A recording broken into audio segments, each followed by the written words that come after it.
by TyreConnect. My name is Anthony De Silva. I'm the sales manager here at TyreConnect, and today's webinar will be focused around the effective follow-up of customers, clients, and/or guests, and ensuring that they're not only left a good impression, but a lasting impression. Today we have the pleasure of being joined by business dealership coach and mentor Ian Parker, who brings with him a wealth of knowledge and experience gained over more than 35 years owning and operating successful dealerships. And he'll be sharing some of that wisdom with us today. Ian, glad to have you on board. Yeah, thanks, Anthony. And my apologies for the late start, guys. I take full responsibility for that. We had a couple of technical issues. So anyway, that's what happens when the sun gets into your computer system.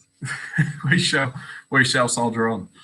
Right. So, look, I want to thank everyone for their time. I appreciate it's valuable, and I thank everyone for their time that they've given up to come and listen to this. And hopefully you get one or two gold nuggets out of this you can take back and implement straight away in your dealership. Well, I guess the first thing is to realise is, and it doesn't matter whether you sell cars, whether you're the service advisor, whether you sell parts, but in all parts of the dealership, sales is important. So, when I go through some of this, I want you to relate it. You might think, oh, well, how does that relate to my department? Think about how it does relate to it. If you're not sure, pop it in the question of how would that relate to my department, and I'll break it down for you. So the strategy and what we're talking about today is follow-up and the effectiveness of follow-up and how to make, follow-up great. And the big thing is, before we start with follow-up, I think we need to talk about the new and the old model of selling. And I call it the new and old model, and it's not really, to me, I've been using what I call the new model of selling, in all my selling career and all my dealerships and things like that. But sadly, that today there's still people out there using the old model of selling. And I'll give you an idea of how it works. So on the left-hand side, there is the old model where, people spend about 10% of their sale process building rapport with a client. So the client comes in, introduce themselves, and they do all that. Ask them a couple of questions, and they think, oh, I've built rapport with them. And then, spend another 20% of their time qualifying what the customer's needs and things are. And then they spend 30% of their time doing a full-on presentation. And the thing today is, and even, the customer knows more about everything with the vehicles and everything because they've got the internet. And the sad part is that, a salesperson, if there's 110 features of that vehicle, the old model of selling is they'll tell the customer about those 110 features, and they don't stop and listen to the customer. And if they just ask the right questions and found out what the 2 or 3 dominant buying motives were for that client, they would then just talk about those 2 or 3 dominant buying motives. And, the thing is, then they spend all this time on trying to close the customer. And, it doesn't matter, the way you do it, you've just got to do it the right way. So if you flip that over, that cone over to the new model of selling, which is you spend 40% of your time on building trust with a customer. The customers buy from people they know, like, and trust. And people will say, oh, customers buy on price. Customers only buy on price if you let them. Now, whether it's selling cars in your service department, selling your spare parts, whatever it is, customers buy on price if you let them. If you do your job right and you build perceived value up here and the value of your product is down here, the customers don't have any reason to go anywhere else because they feel they're getting such a good deal. And that's what it's about. And so then we spend 30% of our time on the customer's needs. What does the customer need? What is they need? What is it that they need? It's not. You can say, oh well, it's what the customer wants. If a person was on a deserted island and they had one wish, do they need a glass of water to survive, or do they want to be rescued? The glass of water will help them like survive for a minute. But they really need to be, they need to be rescued. They might want a glass of water, they think, because they're thirsty, but they really need to be rescued. And if you ask the right questions, you'll find out where they need to be with it. Then you talk about presenting the solution.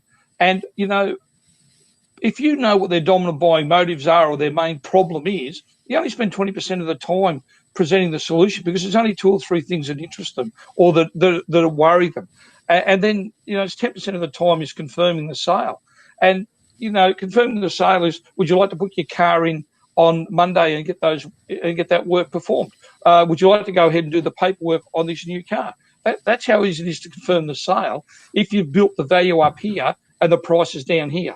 But when the price is up here and the value is down here, that's why it's hard work. And what we're going through here is we've got 30 or 40 minutes to go through, so we don't have a lot of time to cover it off, but I can cover off as much as I can. The big thing you've got to think about with selling is what you do is you sell a solution to solve a customer's problem, and that's what it's all about. And selling today, from where I see it to where it was like 30 odd years ago, the big difference is the internet. Other than that, selling hasn't changed much in my eyes of how we do things and how we coach our clients to get the success that they get. And where the big thing we have about selling is, it's not about reinventing the wheel. It's not about this new sale process to reinvent the wheel. It's just about realigning the wheel. And that's what you've got to think about. So I think, I think you're right there with really simplifying it for the customer. If you can make the whole process, like you said, you only spend that little time at the end. You've simplified everything. You've got what their needs are and obviously what they're looking for. And if you can make it all simple, that's it makes a lot of sense there. I'll let you carry on here. Yeah, 100%, Anthony. And the other thing is, let me ask, the audience to think about this, and you can type it in the chat here. When was the last time you bought something from someone that you didn't like? And I don't think many people would put their hand up or write in the comments, yeah, I bought this or that. People don't buy from people they don't like or trust. So that's why it's important. And then we talk about, some of the questions to understand their needs. And, it's about finding out what their existing situation is, what they feel they need and why. And it might be some technical specs you might have to go through and the requirements. You've got to test their budget. Like, if you're talking to people about their budget and they say, you might say, the price is $300 and, that's outside my budget. Well, what's your budget? And they might say, my budget's like $260, for example, if it's on a repair. Okay, so you're flexible with that. So test their budget flexibility. But the other thing today in workshops is that you've got like Open Pay and all those different zips and all those different payment methods. But if you had someone, for example, that you're doing a service on their vehicle that was $300 and they needed 4 tyres, which is say $200 a tyre, which is $800. The time you allow that, they've already got that $300 in cash to spend for their service.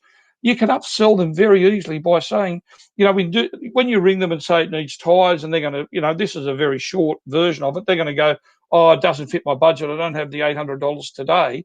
If you introduce them to, Open Pay, and you say, yeah, but you can actually get the tyres fitted and have it interest-free and use your $300 that you're going to do your servicing as your deposit for the whole job, because you add the $800 for the tyres, the $300 for the servicing is $1,100. I think it's about 20% deposit from memory. So, they throw in $220 deposit and then, they can get their job done.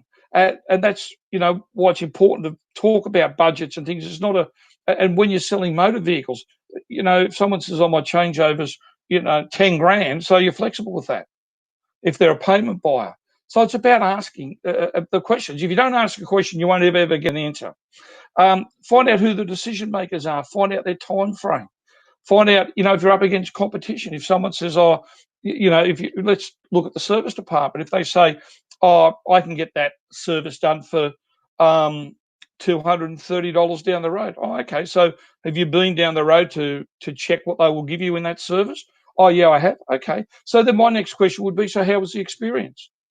The experience was great. They gave me all this information. And so what did they give you? So find out what they gave you. They might say, the experience was pretty ordinary. I had to wait around there for half an hour for someone to come and talk to me.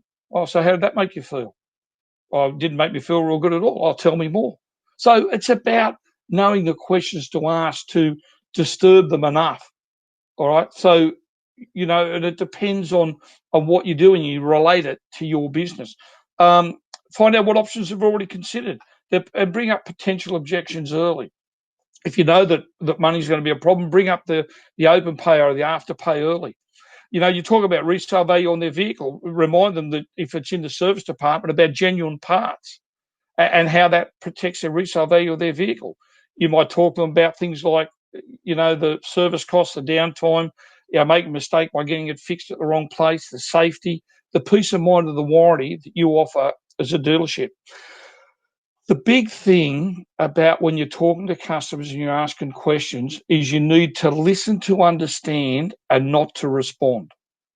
Because the biggest problem that salespeople have with it, salespeople, service advisors, is when you ask a question, you're ready to ask that next question because you presume what the customer's going to say. But you really need to listen to understand what they're saying and not to respond. And even wait for 5 seconds after they've finished to make sure they have finished. You can comprehend exactly what they've said. All right. So let's get into some follow-up and talk about follow-up. And these figures will probably astound you.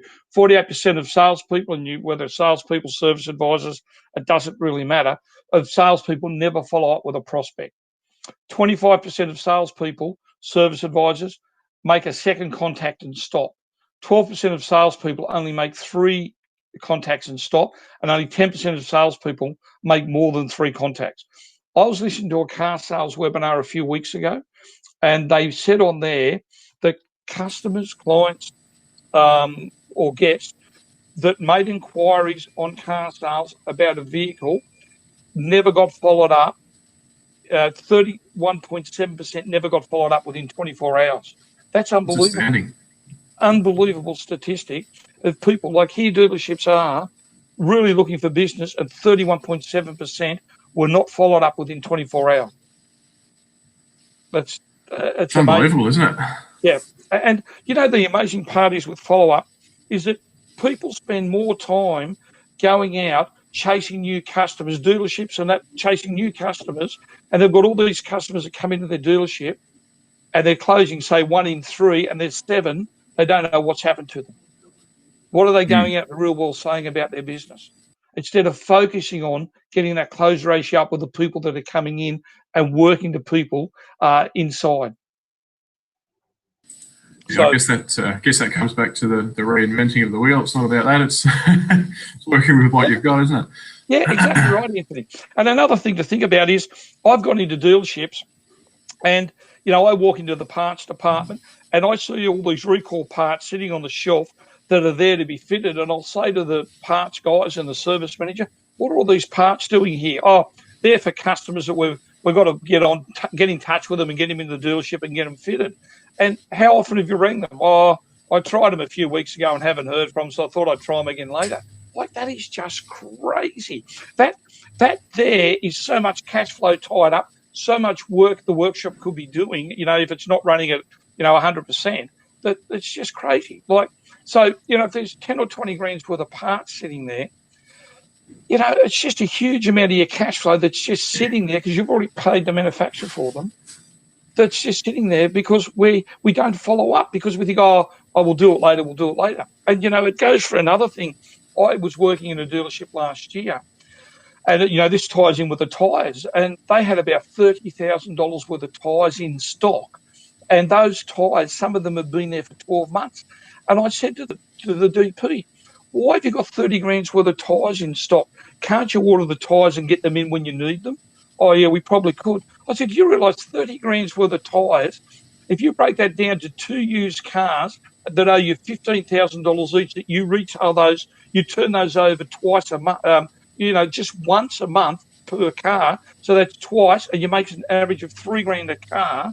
Like, that 30 grand's worth of tyres could make you $6,000 in used car profit, plus finance, plus aftermarket, plus you might get a couple of trades on it that you might make another, say, 1,500 out of each. So, you know, you make like 10 grand in your used car department and you've got 30 grand's worth of tyres sitting there. Why wouldn't you just get them in and just have a bit of stock there and get the rest in as you need them?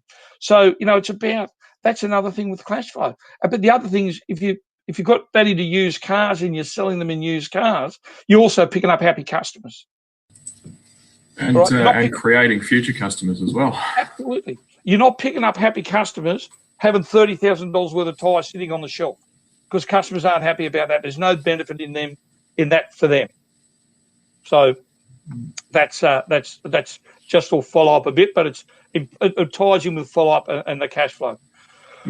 But if you think about this, that you know, with follow up, and you look at the next thing is that 2% of sales are made on the first contact. So that doesn't mean, and that means that you know, whether you're a service advisor, a salesperson in the car department or the parts department, 3% of sales are made on the second contact. 5% of sales are made on the third contact. 10% of sales are made on the fourth contact. 80% of sales are made on the fifth or 12th contact. And what you've got to think about is, if you're a service advisor and you ring up a customer, guest, or a client, and you say to them, "Oh, look, we've got your widget here ready to be fitted to your vehicle. Can we get that? Can we book you next Tuesday? Oh no, I'm busy on Tuesday. Can you call me back later in the week and I'll see what it works?" That's first contact. You haven't had any success. You ring them back the second time and you may not get through to them because their phone might go and you've left a message. The third contact is, you know, when you might get through to them to make the appointment, or you might have to send them an email. A contact can be a phone call, can be a text message, can be an email, can be anything, but it's all a contact. And, you know, most of the conversions and everything are done on the fifth or 12th contact. And most people, that when we talk to them and originally work off and discuss with them about how their follow-up procedure is, most of them tell us that after 2 or 3 times they think, "Oh, this is all too hard. They're not interested. I'm not doing anything." But what we don't understand as a salesperson is, what is that customer got going on in their lives? We don't know whether they may have had something happen in their personal part of their life that's put them off track a little bit, that they're not focused where they should be. You know, there could have been so many things that have happened, and we never find out because after 2 or 3 contacts, we think it's all too hard. Yeah, it's interesting that, and sales is so much a timing thing as well. You're right; it can be. We all live busy lives, and you could just get them on the wrong time. That's just a reality. So, I think, I think in general, customers, clients appreciate the consistent follow up. It's just really about making sure that you've got a reason for that follow up. I think you might even touch on that a bit later, but yeah, it's just really persisting and offering good customer service, really. Yeah, 100%, Anthony. And what you mentioned there, and we'll talk about a bit later, is about having a reason to follow up. And, you know, we'll talk about, you know, how to either have a reason or have their permission to follow up. And that's the thing. So we talk about follow up. And again, you can relate this to whether you're a service advisor, a salesperson, or a parts salesperson. We talk about the pre-sale follow up. The pre-sale follow up, we talk about 2 types of follow up: the pre-sale follow up and the no charge marketing follow up. And the way we define that is, the pre-sale follow-up is any follow-up done before you've sold anything.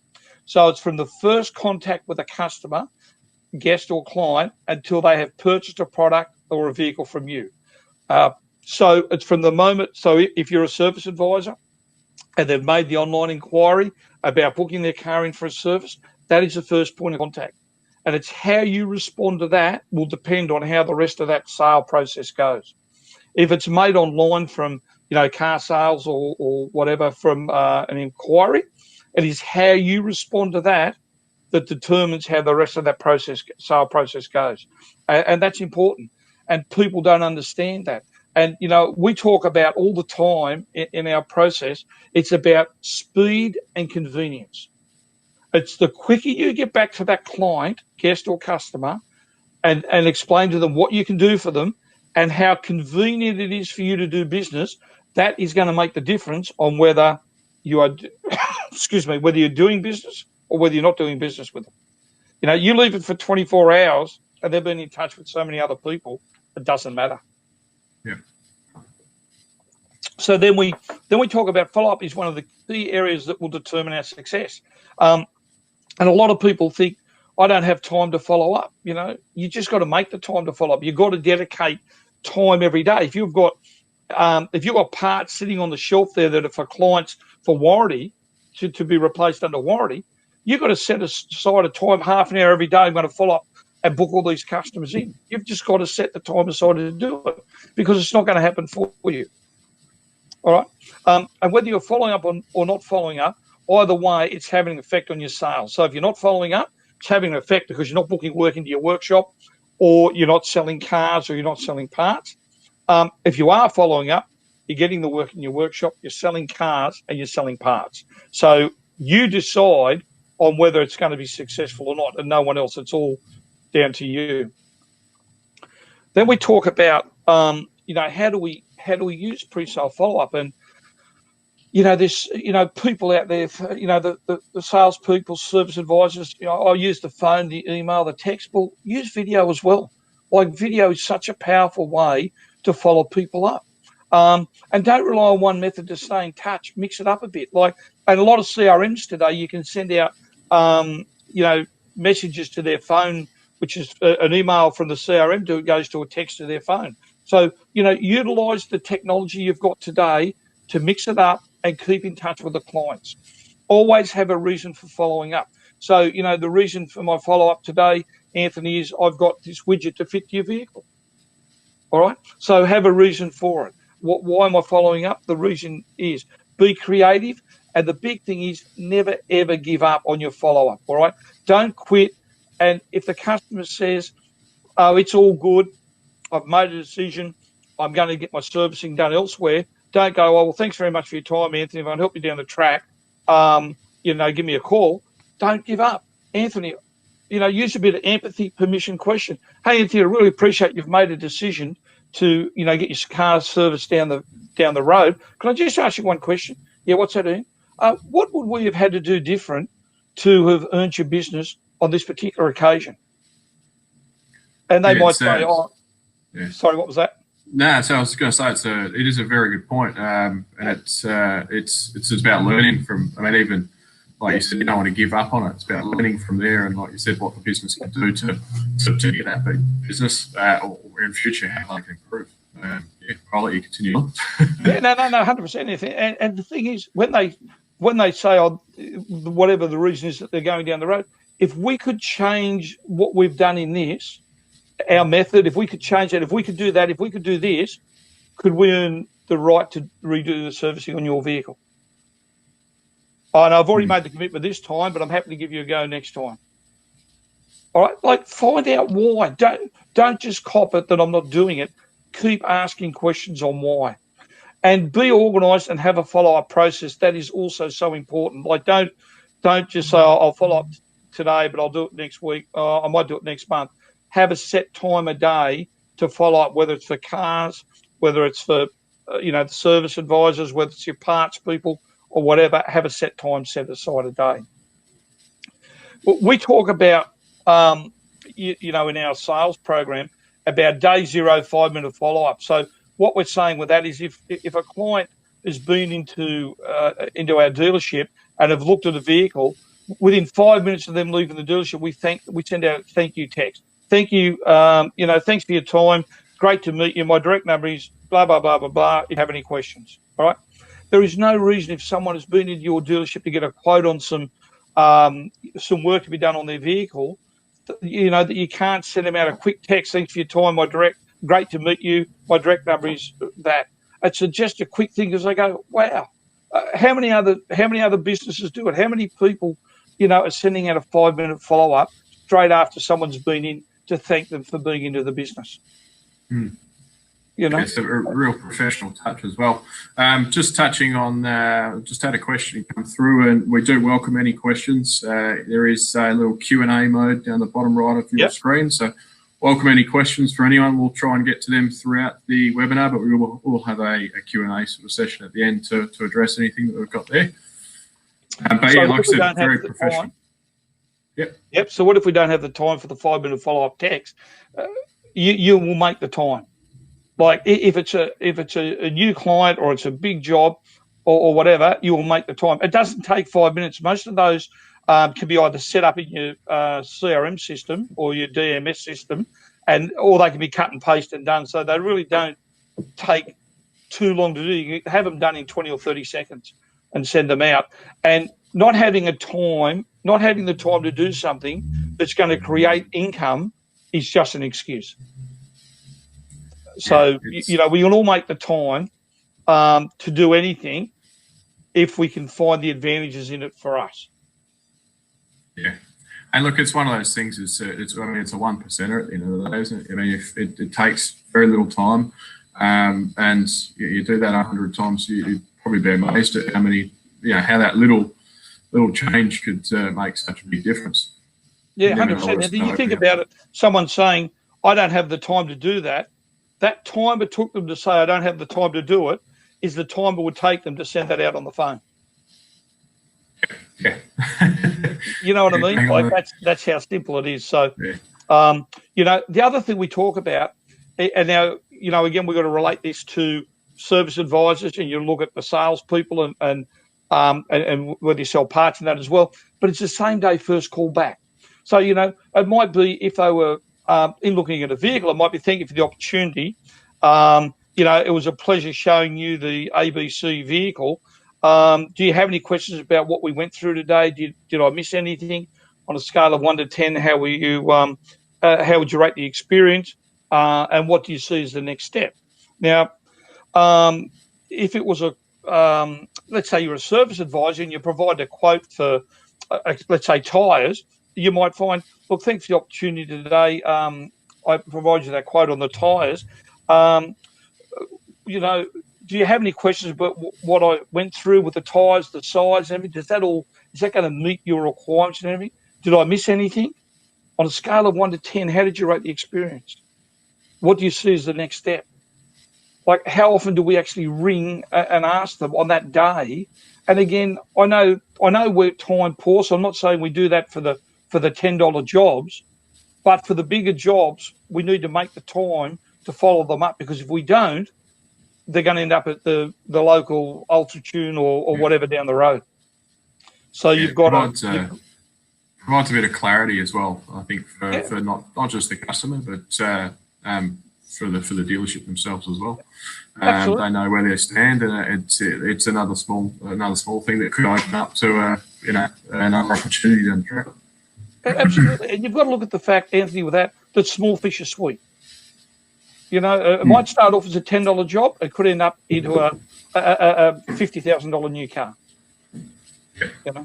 I know that in dealerships you always hear the salespeople. So we've worked our backside off getting the people to buy cars from us. We send them to the service department and they burn them. But there's also the times that the salespeople burn them out the front. They never get to the service department. But if we all work as a team, we work together and we get the result that we want. At the end of the day, is to make that dealership profitable, so we all have a job. Yeah. The other one is a pre-sale follow-up strategy. So what we're talking about here is this is the time. Let's say someone's been into. Let's use a vehicle for example. They've been into test drive a vehicle, and we get someone to call the client, customer or guest, that hasn't been involved with that customer, client or guest. So it might be, say, the stock controller. They call them as the customer experience manager. And when they ring them, they make it really personal. So they might say, hey, Anthony, I believe you're in today with your wife, Cheryl, and your little boy, Tommy, and you drove the ABC widget. Can I just ask you, how was your experience at our dealership today? And let them tell you how their experience was. Now, depending on what they say, you might go on to say, was a salesperson professional? Did they answer all your questions? Can we do anything else to assist at this point? They might say, oh, look, everything was fantastic. I'm actually coming back in to see Ian tomorrow at about 10 o'clock. Oh, no problems in the world. How about I just check Ian's calendar and make sure he's available for you, and I'll lock that appointment in. This customer experience manager does not become a salesperson. Okay. Yep. But what we're finding out is they might say, oh, look, I was really happy with the car, but I wasn't happy with my trading. I think I'm going to go elsewhere and see if I can get a better trading. So we're finding out before they go anywhere else that they're not happy. So, okay, if I could get my sales manager to give you a call and discuss that trading value with you, what time would work best for you, tomorrow morning or tomorrow afternoon? Yep. Okay. Let's say it's in the service department. So let's take the service department. Someone and we've got someone's, they've had a phone call to put their car in for a job today, and let's say it was a service and 4 tyres, and let's say it was $1,100 job, right? No problems, leave it with me, I'll get back to you. That afternoon, we get this customer experience manager to make the call because it's $1,100 job, like it's a big job. And we get them to ring and say, hey, Anthony, I believe you called our service department today and you spoke to Cheryl about getting a price on the service and the 4 tyres for your ABC widget. I just want to find out, how was that experience? Now, Anthony might say, oh, look, the experience was great. Cheryl gave me all the information I needed and everything I've got, so I'm really happy with that. I was actually going to ring you tomorrow and book my car in to book my car in to get all that done. No problems. Well, how about I take that booking now while I'm here? Right? Or Anthony might say, I found that your service was too expensive. Anthony, I appreciate that. Empathy, permission question. Hey, Anthony, I appreciate you think our service is too expensive. Can I just ask you one question? Yeah, what's that? Compared to what? Yep. Oh, well, I got a price, down the road at Billy Blogg's Mechanical. Okay. And I appreciate that, and I'm glad you got another price. Can we go through what actually Billy Blog is quoting you in the servicing? Are we getting apples for apples? Yeah. If I just ask you this, Anthony, if price was an issue, who would you rather service your brand new widget? I'd rather you guys service it. Appreciate that. Makes trust, yeah. Why would you rather us service your new widget, Anthony? And Anthony's going to tell you all these reasons why. Hey, Anthony, I really appreciate that. And that's why we do so many services on these new widgets. Hey, Anthony, what's all that worth to you? Okay. So I haven't gave you a big spiel about why you should service with me. I'm not a salesperson. I'm a customer experience manager. I've just asked you some questions. And you're just selling yourself on why you should bring the car back to us to be serviced. Okay. So that's... it's interesting having a third party type sort of undertaking. I guess it comes back to it's just little things. It could be something little that they didn't want to bring up at the time, but it's just another opportunity to bring up that objection, and then you can work on it from there. So, that's some good stuff. And see, Anthony, if the service advisor or salesperson has done a fantastic job and built trust and rapport with them, the client, customer, or guest will be frightened to say too much to that person because they feel we've got a great relationship. Oh, I don't really want to burn them. So if I don't contact them, that's my way of not hurting them, right? But the third party, because that's a customer experience manager, a third party, they feel they can tell them everything. Yeah. So that gives you the opportunity then to see if you can turn that around and win that business back in your dealership. Then we talk about the next one we talk about, there's a selfie video message is, using the selfie video message is so powerful. It's easy to do. It's low cost. It's tremendous separation from your competition. And all you got to just keep it 30 seconds or less. And what you got to think about is the average person watches 750 videos a year. And they're just so personal, and you try not to be serious. So, for example, let's say it's in the service department and you're trying to get hold of a client to book them in and you've had no luck. And you just go this, hey, Anthony, hey, it's Ian here from ABC Motors. I just want to check when's a great time we can book your car in to get that widget fitted to the front end. Hey, listen, give me a call, 0418 635 140. Oh, hey, listen, hey, if you want to be a bit cheeky, send me a video message back. I'll talk to you soon. Thanks, Anthony. Like, how easy is that? And do you think that when that message comes through, if I said everyone that was listening to this webinar a message right now on their phone went pip, they'd all grab their phone and have a look at it. Yeah. Everyone does it. So it is so powerful to use it. And if you're selling cars and let's say you're selling cars and, when you've sold the car and you told the customer it's going to be, a few weeks before it comes in, you can use the video message for that to keep them updated on where their car's up to. Hey, Anthony, just want to show you, this is the screenshot of where your car is. It's been loaded for transport today, and you'll have it we'll have it here on Friday. Delivery will be Wednesday week as promised. Yeah, it's a good personal touch, and like in the presentation, there's tremendous separation from your competition. Little thing again, just stands out a mile, lets them know that you're going to go the extra mile for it. Yeah. And because the other thing is, because we're all time poor, we think, how can we do this and have more time in our life? Because at the moment, if you've got to ring a client up, let's say it's a client that you've got to keep them updated on where their car's up to, and you ring them up, hey, g'day, Anthony, it's Ian here. How are you? Have I got you at a good time? Yeah. How's the weekend? Yeah, the weekend was great. How's the wife? How's the kids? Yeah, great. Because we're going to ask all those questions because we've got trust and rapport with them. And then we go through all that, and then we say, oh, your car's being loaded on the truck today. It should arrive here Friday. Delivery will still be next Wednesday. So we've spent 3 or 4 minutes on the phone to Anthony to tell him what a 30-second video will do. That's going to have a lot more wow than us on the phone. Yeah, it's interesting. A lot of service departments get into the video messaging as well these days, which is good to see. It's simple touch and again makes a difference. It makes all the difference. The big thing about follow-up, pre-sale follow-up, is be responsive, be personal, be persistent, and be effective, because no one else is. And that's a fact of life with follow-up. So the no-charge marketing follow-up, we call this from the moment that the customer does the paperwork to the moment they pick up their vehicle. So that could be the moment they drop the vehicle into the service department to have the work done, whether that's going to be done that day, overnight, or whether the moment they've signed the paperwork for their new car to the week and a half's time when the new car turns up. Okay? So after you've completed the sale, the pre-sale follow-up is equally important, and it's important to stay in touch with them. So, let's say it's from a sales point of view, and the customer's, the car's been ordered for the customer, client, or guest, and it's not going to be here for 2 weeks. The moment that customer, client, or guest walks out of your dealership, within 1 day, they feel that 2 weeks should be up because they're so excited they want their vehicle. Okay? And that happens. So what happens is you've got to make sure that customer, client, or guest is not ringing you to find out where my vehicle is up to. All right? So you need to be doing things like, let's say when the vehicle turns up and it's getting unloaded off the truck. This is only if it's possible, because I know all dealerships are different. But if you can get a quick video, hey, Paul, just want to let you know that your vehicles has arrived off the truck. We're going to get it through PD, tinting and detailing, and I'll be in touch with you later in the week on delivery. Simple.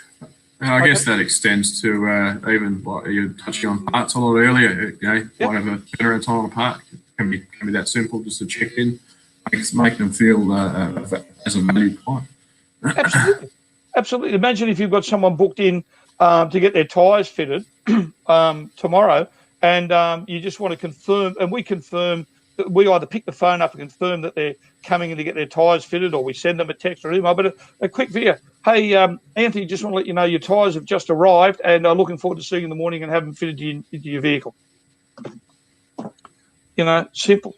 Hey, Anthony, that widget that was on recall for your vehicle has just arrived. Let me know when's a good time that we can book you in. Or, can we get the car dropped in tomorrow at 12 o'clock? We can have it fitted within the hour while you wait. Just simple things. We go back to the sale of the vehicle. Hey, Anthony, just want to let you know your tow bar's being fitted on your vehicle today, as you can see, and everything's going to be right for Friday for delivery. Friday morning, hey, Anthony, just want to let you know your vehicle's all sitting brand new and sparkly on the showroom floor with a ribbon on it. Looking forward to seeing you and your wife at 4 o'clock. It's just a simple way that you're not spending hours and hours, talking to clients. You can just do it with video, and that's a lot more powerful. You imagine that video going to the husband and the wife sitting in the coffee shop at 10 o'clock on Friday morning, and that comes through, and she goes, oh, wow, oh, my car's sitting on the showroom floor, it's ready to be picked up this afternoon. And all the girlfriends go, oh, what sort of car did you get? Where'd you get it from, or whatever? That's one way of doing it. The other way, if we go back a little bit, and I'll give you another tip on this. If you've got test drives happening, if I've got salespeople on here, and you've got a test drive happening, and it's at 4 o'clock this afternoon, at 10 o'clock in the morning, send a video and go, Anthony, hey, Anthony and Cherie, I've got your vehicle out ready for a test drive. Looking forward to seeing you at 4 o'clock this afternoon.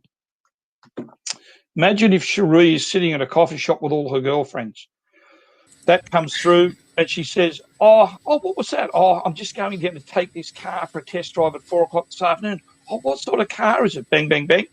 Oh, what colour are you thinking of getting? Oh, we're thinking of the black one. Oh, wow. When do you think you're going to take delivery of that?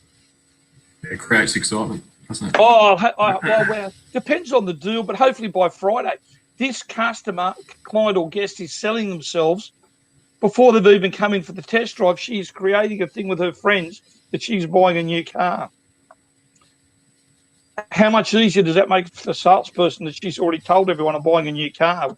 Is she going to buy one? Chances are probably. Yeah, it does make a whole lot easier. It's, like I said, just builds that excitement. Absolutely.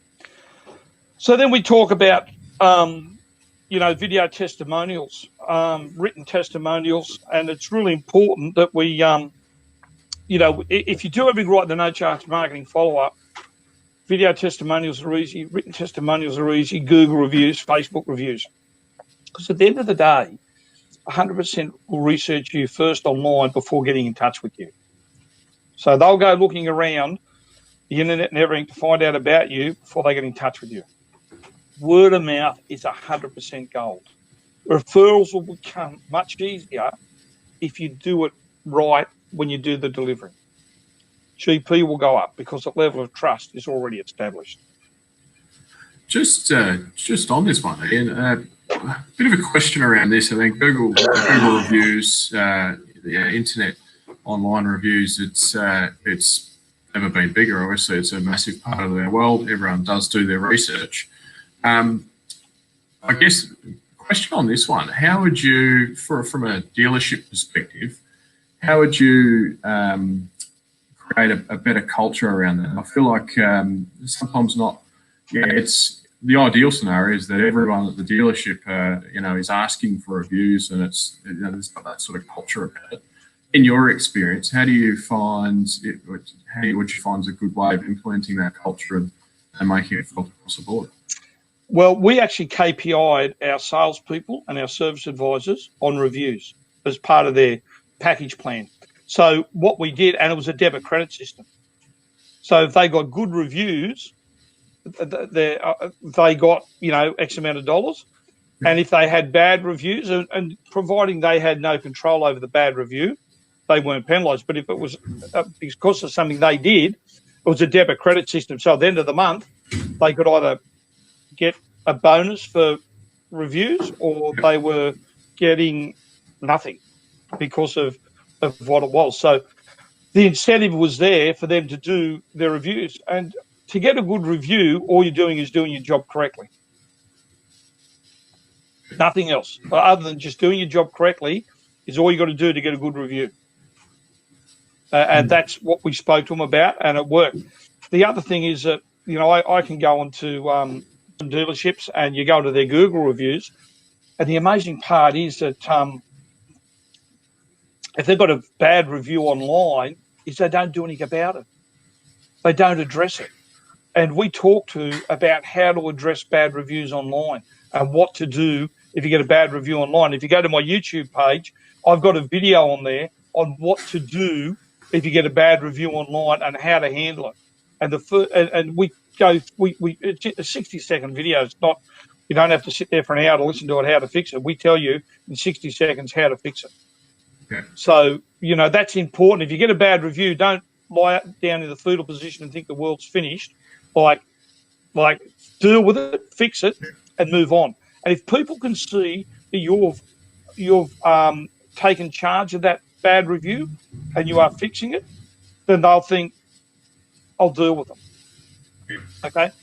But the other thing is take how you're going to fix it offline. So you might type, "Hey Anthony, got that. I really appreciate your comments here. I'd really like to talk to you. I do have your number. I'll give you a call and I'll follow you up and let's get this resolved." Yeah, really just taking ownership of it, isn't it? Absolutely. Absolutely. So then we talk about, video follow-up. And I spoke about this in No Charge Marketing Follow-up about how to do videos and things like that and different ways that you can do the wow factor with the client. So then we talk about strategies for the service and the workshop and service department is within 24 or 48 hours, make sure you've got someone, and it can't be a service advisor or the service manager, but someone independent that in your dealership that rings every client to find out how was their experience in your workshop. Okay. Or you want to know within 24 or 48 hours, because if there's a problem, you want to deal with it early. You don't want to wait a week later. So with your client, guest, or customer, you ring them up and you go, hey, I know your vehicle's in for a service with us just recently, and I wondered if you could take a few moments of your time to go through a customer experience survey with me. Were you satisfied with our service staff? Yes or no? If no, why? Was your vehicle finished at or before the agreed time? Yes or no? If no, why? Will you be happy to return to our service department in the future? Yes or no? If no, why? Like, it is so important. There's so many dealerships that I go into that don't have a process of following up their clients within 24 to 48 hours of them being in the dealership. It's just crazy. Then we talk about the follow-up versus conversion. 75% of prospects do business with a company that contacts them first. 58% of businesses don't respond at all to an inquiry. Like we spoke about, like on the car sales one, that was like within 24 hours. 90% of businesses don't respond within 5 minutes. The odds of contacting a lead increased to 21 times within 5 minutes versus 30 minutes. And, you know, that's what we talk about. Why does speed make such a big difference? When we talk about speed, it's the presence. The product is likely, you know, their computer with a phone nearby when they hit submit. So if someone's hit submit online about, you know, let's say an inquiry about a vehicle, they're online searching the internet for everywhere. So the quicker you get onto them, the quicker you take them offline. Okay, you get engaged with the client. The prospect is thinking about their need of your product, and they're ready to talk about your product. Okay. You know, the rapport, the fast response builds confidence and rapport, starting things off on the right foot. They go, wow, that was a quick response, Anthony. That didn't take you long. Hey, Ian, if you're pretty keen on buying a vehicle, I'm pretty keen on selling one. That's a marriage made in heaven. Let's get going. You know, first mover's advantage, first to contact, first to frame the conversation, and first shot to close the deal. I think with that as well, if you provide them with a good service and you build that trust first up, it's it's always going to be hard for them to go away from that. Essentially, if you're the first to get in touch, it's the first good experience. You make it all easy, really, don't you? So yeah, 100%, 100%. And the other thing is, you know, like let's say in the car sales side of things, if you haven't got it set up that someone can answer a car sales inquiry that comes through at 8 o'clock at night, that's just crazy. If you don't have someone that can respond, I know you get the automatic response from car sales out of the system, but if you haven't got someone that can pick up that phone and talk to them, like, you know, at 8 o'clock at night, you might have it set up till 9 o'clock at night. We had in our dealership, so someone would contact them up till 9 o'clock at night, Monday to Friday, and respond to them. And they'd go, oh, wow, I didn't think someone would be on the phone at this hour of the night. Well, you're on the phone buying at this hour of the night. We might as well be on the phone selling. It's probably a much better time than the middle of the day when they're at work, I guess. Well, if they had time at 12 o'clock during the day, they'd have contacted you at 12 o'clock during the day, wouldn't they? Yeah. But they didn't have time. That's why they're doing it at 9 o'clock at night. So we've got to make the way to do it. So, and it's really important that we do it that way. So then we go, you know, the biggest thing I say with follow-up is the greatest salespeople aren't talkers. They're just professional stalkers. All right. So that's what it's all about. So, you know, and if anyone wants, I've got so much free stuff on my website that can help workshops, can help salespeople, can help anything. If you go to my website, which is www.ianparker.com.au, you can go on there and fill your trolley up with so much free stuff that'll help your workshop. There's how do I track lost time, and there's so many things on there that go and help yourself do it, and you'll find it beneficial for you. Just before we go to questions, I put this together just before COVID hit, and we've been giving it away ever since. We've got a free 5-part sales power course, which is 5 8-minute videos that'll drop in your inbox every day for the next 5 days. It's on building relationships, prospecting, follow-up, objections, and negotiating and closing the business. And if anyone's interested in that, I think I'm going to put the link above there that you can click on and go to it. If not, if you contact me, I will send the link out to you and send the link out, and you can go and sign up for that. There's no trick or treat with it. Sign up, get 5 8-minute videos, drop in your inbox, and you own the videos for life. And we've been getting great feedback from the videos and great responses from what they've done. MTA New Zealand signed up over 170 people to the program when they were in lockdown over there, and they couldn't believe the content they got out of it. So the link's above there now. Just click on that, sign up for that, and enjoy that. So, Anthony, that's basically me, and I've probably gone over time a little bit. I apologise for that, but if there's any questions, happy to take them and help anyone any way I can. Very much appreciate it, Ian. I think we've still got maybe a little bit of time to come through. Thanks for our producer for having the link up there, working away in the background there. Looks like we've got one that has come up here. How would you suggest service advisors simplify the quoting experience? Okay, so depending on that sort of can lead to a lot of different ways about how do they simplify their quoting experience. I've actually, on the website, I've actually got questions that a service advisor can ask. There's a download template on my website under the service department section.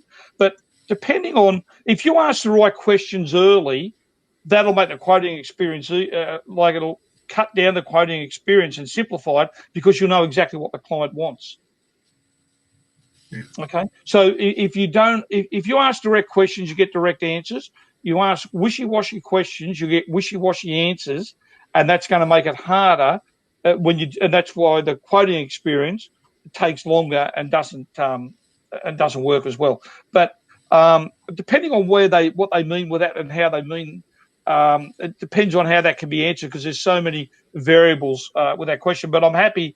If they want to contact me directly and give me an example of what the challenges are with that, I'm happy to give them some advice on how I can help them with that.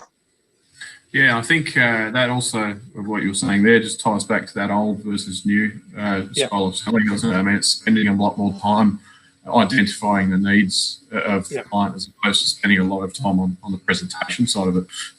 It's not so much about the spiel, it's more about what's important to them and simplifying it. And the other thing, Anthony, is goes back to is listening to understand, not listening to respond.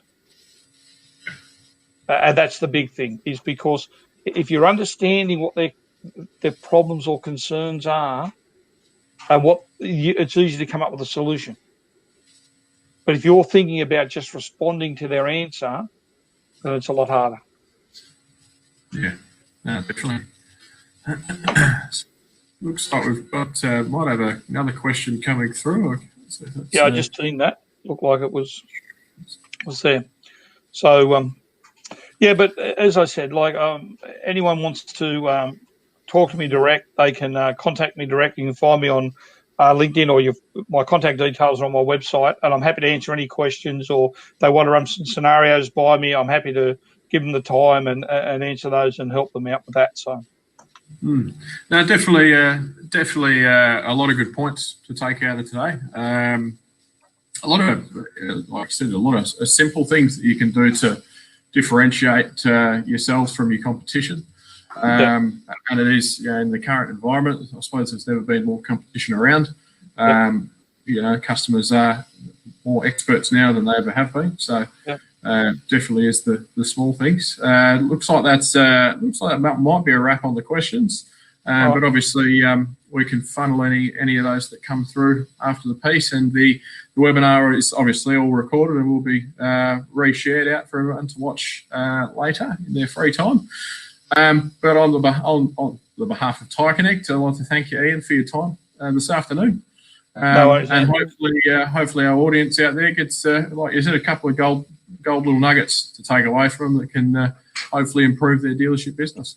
Yeah, two things for them to think about before I sign off, Anthony, is one thing is everything you do with your customer, client or guest, and no matter what part of the dealership you're in, think about what can I do to plus one it to make that experience fantastic. And I know in service departments, the biggest problem that you have, or the biggest thing you think you have, is the price, and that we're more expensive than the competition.